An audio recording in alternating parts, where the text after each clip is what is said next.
Welcome back, deep divers. Today we're tackling a topic that I think is going to resonate with a lot of you.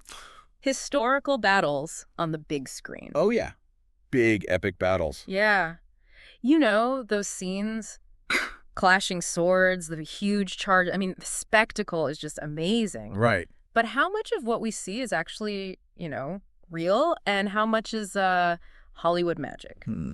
So today we're going to be diving into 10 specific battles that Hollywood just loves.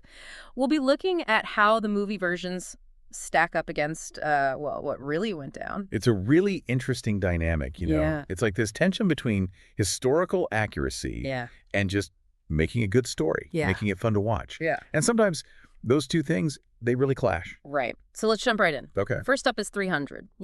Spartans, leather Speedos, slow motion battles against like a zillion Persians. Yeah, yeah. Visually, it was stunning, but I've always wondered just how historically accurate that movie was. Yeah. Well, when it comes to historical accuracy, 300, it's really more style than substance. Okay. So the Battle of Thermopylae, it was a real event. Right.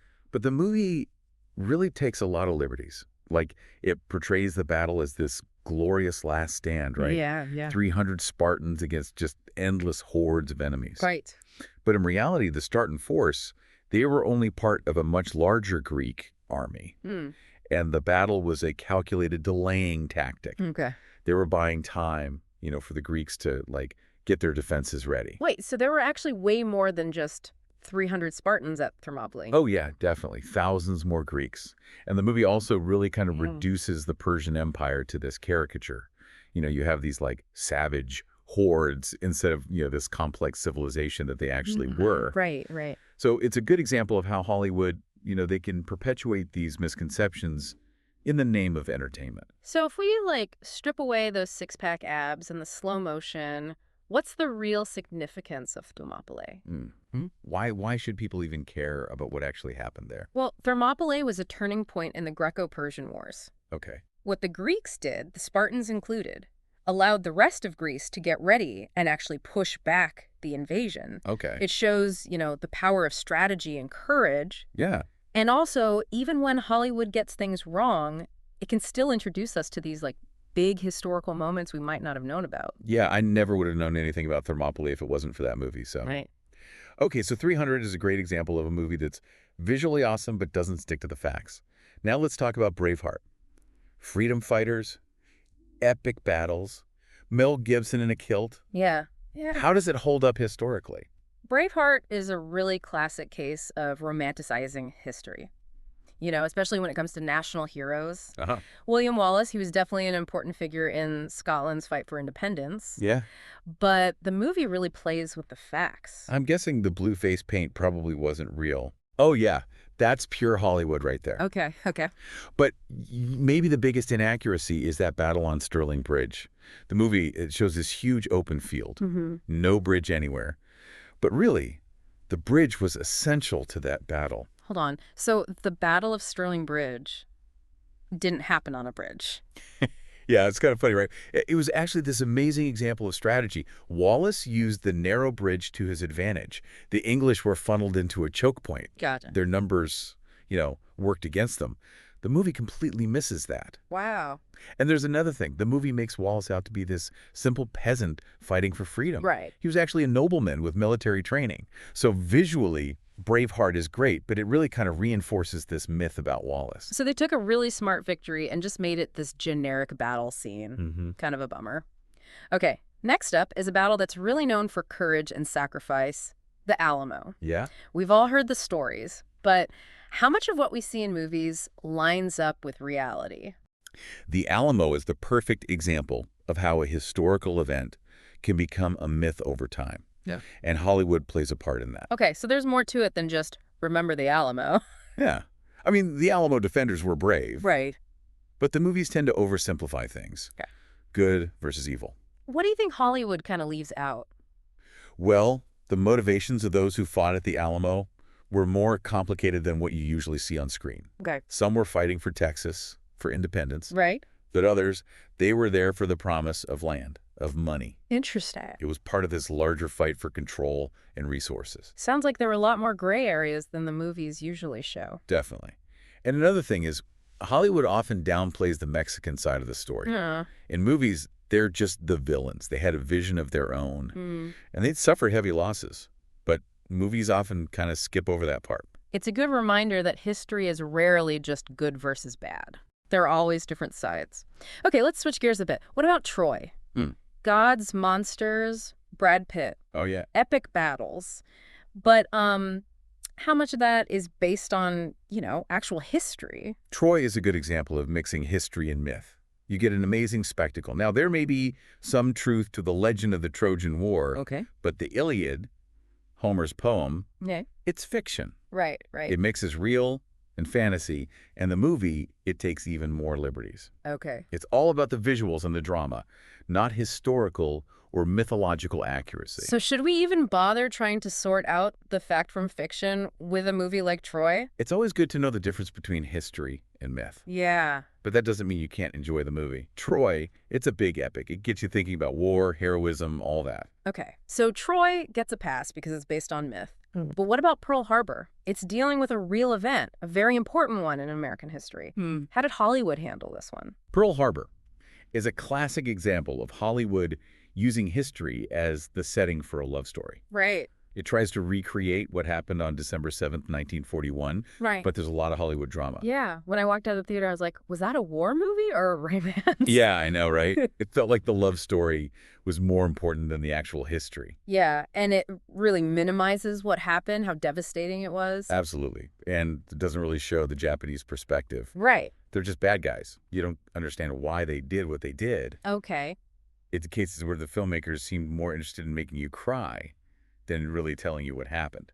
So even with something as momentous as Pearl Harbor, Hollywood still manages to slip in a love story and make everything simpler. Okay, speaking of simplified narratives, let's talk about The Patriot. Mel Gibson, the American Revolution, lots of violence. How much of it is real? The Patriot is a great example of how Hollywood uses history as a starting point for action and spectacle. Right. It really plays with what actually happened. Okay. All those British atrocities they show are mostly exaggerated. The movie ignores how complex the conflict really was. Americans fought on both sides. So it's basically just good guys versus bad guys turned up to the max. Okay, let's move on to a movie that actually aims for historical accuracy. Alexander, one of history's most famous conquerors, some amazing battle scenes. Does it live up to that goal? Alexander's interesting. Yeah. It tries to be accurate, but it still gets things wrong. Yeah. The Battle of Gaugamela, it looks impressive, but it doesn't really show how brilliant Alexander's tactics were. What did they get wrong about Gaugamela? For example, the Macedonian phalanx. Yeah. They show it as this unmoving wall. Really, it was very dynamic formation. Okay. Alexander used it very skillfully at Gaugamela. Okay. The movie also oversimplifies the Persian response. Gotcha. They were a much bigger challenge than the movie shows. Okay, so even when they try for accuracy, Hollywood still tends to simplify things. Well, that's 5 battles down. What do you think? It's amazing how many historical battles Hollywood has put on screen. Right. And we've only just scratched the surface. We've seen everything from visual spectacles to movies that really try to be historically accurate. Yeah. It seems like Hollywood's relationship with history is pretty complicated. It definitely is. Let's see what we find out as we dig into the next 5 battles. I can't wait. Okay, so we've talked about Spartans, Scots, Texans. Now let's head over to Japan. Right. The Last Samurai. Visually stunning film. Beautiful movie. Tom Cruise learning the way of the samurai. But how accurate is it, really? The Last Samurai, it's a good example of how Hollywood can make a movie look amazing. Yeah. And really pull at your heartstrings. But at the same time, they're kind of spreading these historical myths. Okay. It gets the look of samurai culture, right? Yeah. In that time when Japan was modernizing. Right, right. But it romanticizes the Satsuma Rebellion. Okay. And it really simplifies what was going on back then in Japan, socially and politically. So the movie makes it seem like the samurai were these noble warriors, Right, yeah. resisting progress. But what was the Satsuma Rebellion actually about? It wasn't just tradition versus modern like the movie shows. Okay. It was a lot more complicated. Economic problems, political rivalries, people who resented the new government. Right. And even the samurai themselves were all the same. Okay. Some were all for modernizing, others wanted to keep things the old way. So the movie basically paints this noble savage picture of the samurai.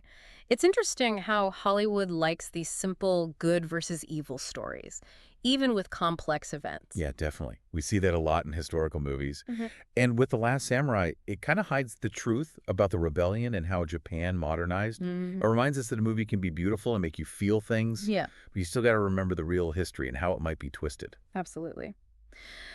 Okay, from Japan, let's go to Europe. A Bridge Too Far. Big war movie, tons of stars, known for being pretty realistic. What do you think? Historically accurate? A Bridge Too Far. It's often praised for its realism. Yeah. It shows how complicated Operation Market Garden was. It was a big Allied offensive in World War II, Right. but it didn't work. Right. And the movie shows that. Yeah. But even with those massive battle scenes, Hmm. the movie still simplifies some things. Okay. It kind of glosses over the mistakes that led to the operation failing.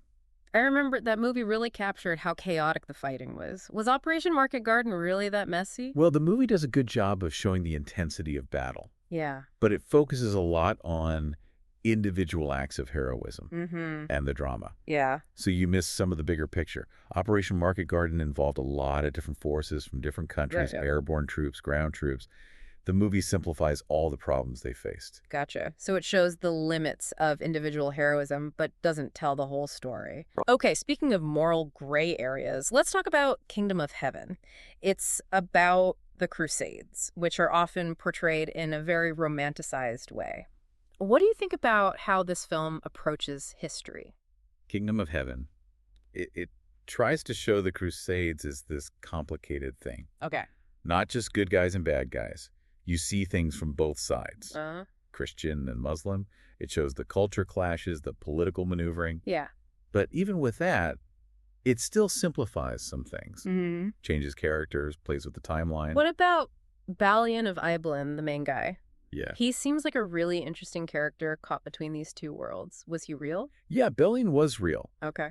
but he wasn't as important as the movie makes him out to be, especially in the lead up to the Battle of Hattin. Gotcha. So even when a movie tries to be nuanced and complex, Hollywood still can't resist adding a little drama. It seems that way. But maybe that's part of what makes these movies so fun to watch. Yeah, maybe. I mean, they take us to these different times and places, introduce us to these amazing characters, and they explore these big themes: war, loyalty, power. Right.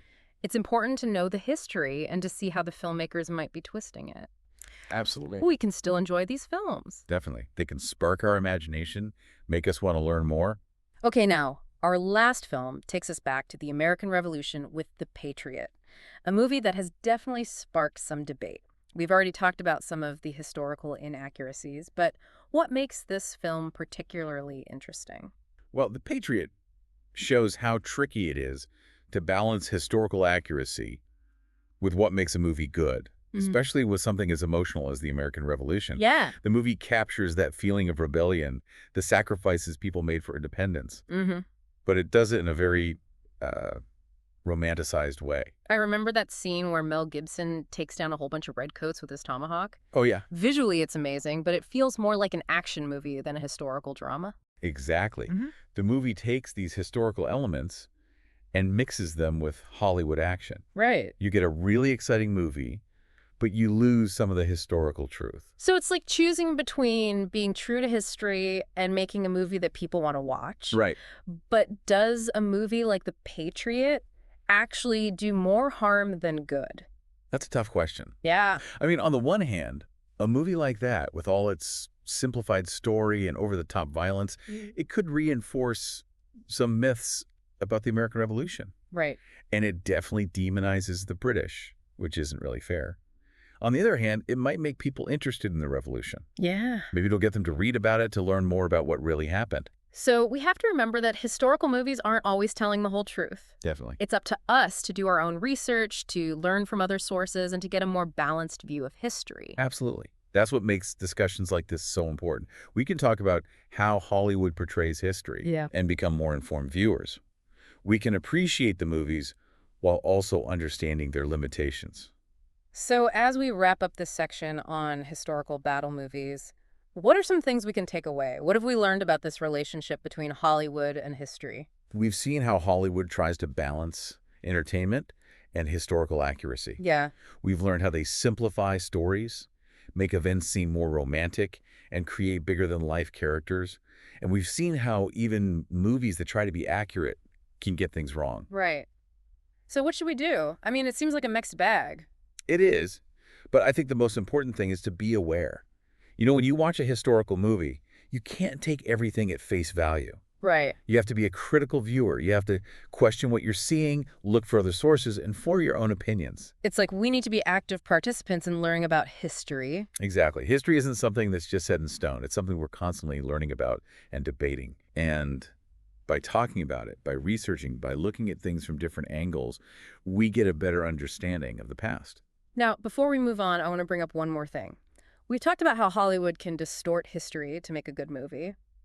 But sometimes those distortions actually tell us something interesting about the time the movie was made. Yeah, that's true. Right. I mean, movies are products of their time. They are. They reflect what people were thinking and feeling back then, their anxieties, their values. Like war movies made during World War II, they were all about patriotism and sacrifice. Mm-hmm.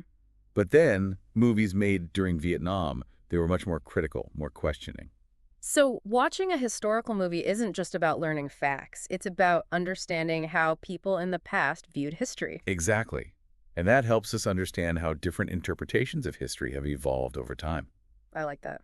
Okay, well, this deep dive has given us a lot to think about. We've explored how Hollywood portrays historical battles. We've talked about how those portrayals can influence our understanding of history. Mm-hmm. And we've even discussed how historical inaccuracies can sometimes spark a genuine interest in the past. It has been a really fascinating discussion. Yeah. I hope it encourages people to think critically about the historical movies they watch, Yeah. to appreciate the artistry, to question the stories, and to really try to understand the events and the people who shaped our world. That's a great point. So, to all our listeners, keep watching those movies, but don't forget to think critically. History is a conversation, not a lecture. Keep exploring. It's funny, isn't it? We keep talking about these movies as accurate or entertaining. Yeah. Like, they can't be both. It's interesting, right? A movie can be a lot of fun to watch and still get you interested in history. Yeah, like it's a gateway, right? Totally. You watch Gladiator, you love the fights, and then suddenly you're reading about Roman emperors, you know? Exactly. That's what we want, right? We don't want people just watching passively. Right. We want them to get curious. So maybe a movie gets some details wrong.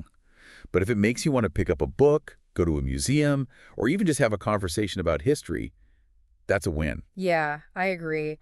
So instead of getting hung up on every little inaccuracy, maybe the question is, did this movie make me want to learn more? Mm-hmm. Because sometimes, honestly, a little bit of drama makes history more exciting, you know? More people might actually get into it. I agree. Think about Kingdom of Heaven. It's not perfectly accurate, but it shows the Crusades in a more complex way than a lot of other movies. Right. You see the cultural conflicts, the politics, the tough choices people had to make. Yeah, yeah. That's a valuable thing to show, even if it's not 100% true to every detail. And don't forget the visuals, right? Oh, absolutely. The movie can take you to another time and place in a way that a book just can't. For sure. When you see those big panoramic shots of Rome and Gladiator, the battlefields and Saving Private Ryan, it's like, you're really there. Yeah, you really feel it. And those images, they stick with you. They do. They can change how you think about history. Now, one more thing before we wrap up. We've talked about how Hollywood sometimes distorts history, but those distortions can actually tell us something about the time the movie was made. That's a good point. Right, because movies are products of their time. They are. They reflect the culture, the anxieties, everything that was going on when they were made. Yeah. Like, think about World War II movies. A lot of them were all about patriotism and sacrifice. But then you get to the Vietnam era, and the movies become more critical, you know, more questioning. Right. So when you watch a historical movie, you're not just learning about the past. You're learning about how people in the past saw history. I like that. So it's like a double layer of history. Exactly. And that helps us understand how our views of history have changed over time. Okay, well, I think this deep dive has given us a lot to think about. We've explored how Hollywood balances historical accuracy with storytelling, how those choices can affect our understanding of the past, and how even historical inaccuracies can sometimes make people more interested in history. It's been a really great discussion. I hope it encourages everyone to think more critically about historical movies, to appreciate how well made they are, but also to question what they're showing us and to dig a little deeper. Absolutely. So until next time, keep watching those movies, keep thinking critically, and remember, History is a conversation, not a lecture. And we want you to be part of that conversation. Happy deep diving.